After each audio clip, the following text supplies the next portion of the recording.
రక్షకుడును మన ప్రభునైన యేసుక్రీస్తు నామంలో మీ అందరికీ హృదయపూర్వక వందనములు. ఈరోజు దేవుని వాగ్దానము యోహాను రాసినటువంటి మొదటి పత్రిక 5వ అధ్యాయము 5వ వచనము. యేసు దేవుని కుమారుడని నమ్మువాడు తప్ప లోకమును జయించువాడు మరి ఎవడు? హల్లెలూయా.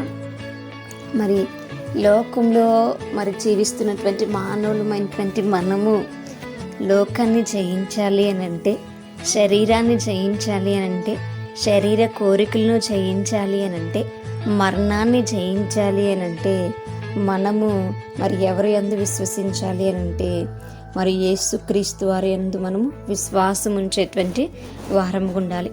యేసుక్రీస్తు వారు పరలోక రాజ్యం నుంచి తండ్రి అయిన దేవుని నుంచి పంపబడినటువంటి వారు అనేటువంటి సత్యాన్ని గనక మనం ఎరిగి ఉంటే, ఆయన మనల్ని రక్షించడానికి, తన ప్రాణం పెట్టడానికి ఈ లోకానికి దేవుని కుమారుడుగా వచ్చి ఉన్నాడు అనేటువంటి సత్యాన్ని గనక మనం అంగీకరించగలిగితే, ఆయన జయించినటువంటి మరణాన్ని, ఆయన జయించినటువంటి లోకాన్ని, ఆయన జయించినటువంటి శరీర కార్యములను మనము కూడా జయించేటువంటి వారముగా ఉంటాం.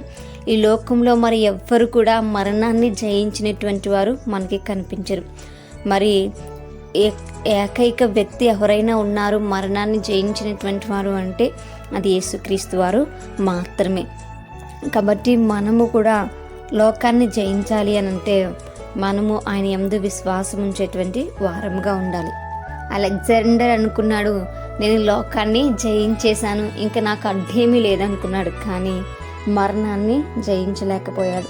తను లోకాన్ని జయించడం అంటే ఏమనుకున్నాడనంటే, మొత్తం అందరినీ కూడా, రాజులందరినీ చంపేసి తానే రాజుగా ఉండడం లోకాన్ని జయించడం అనుకున్నాడు. కానీ అది కాదు అనేటువంటి విషయాన్ని యేసుక్రీస్తు అని మనకి ఇక్కడ తెలియచేస్తున్నారు. లోకాన్ని జయించడం అని అంటే లోకముపై ఆశలు ఏవైతే ఉన్నాయో మనకు వాటిని అన్నిటినీ మనం చంపేసుకోవడం, వాటికి మనం లోబడకుండా ఉండడం, మన శరీర కోరికలు మనం నెరవేర్చకుండా, లోకంలో మనం దేనికి కూడా దాసులుగా బ్రతకకుండా దేవునికి దాసులుగా బ్రతకడమే లోకాన్ని జయించడం. అది ఎవరు చేశారు అంటే యేసుక్రీస్తు వారు లోకానికి వచ్చినప్పుడు ఆయన జరిగించారు. తండ్రి అయిన దేవునికి మాత్రమే ఆయన లోబడి ఆయన తన యొక్క విధేయతను చూపించాడు కదా.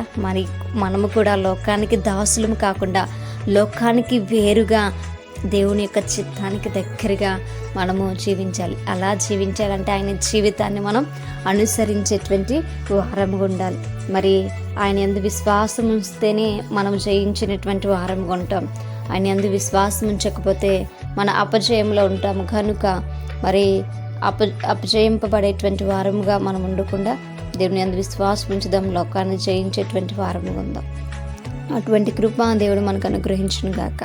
ప్రార్థించుకుందాం. పరిశుద్ధుడా, మహాగణుడా, మీకు వందనాలు.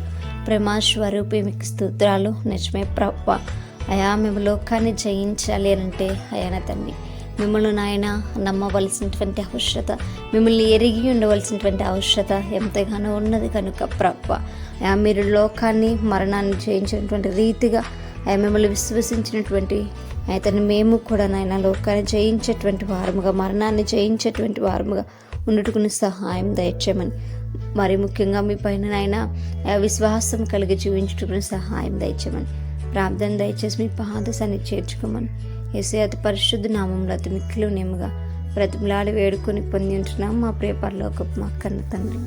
అమ్మాయి praise the Lord everyone. May God bless you all.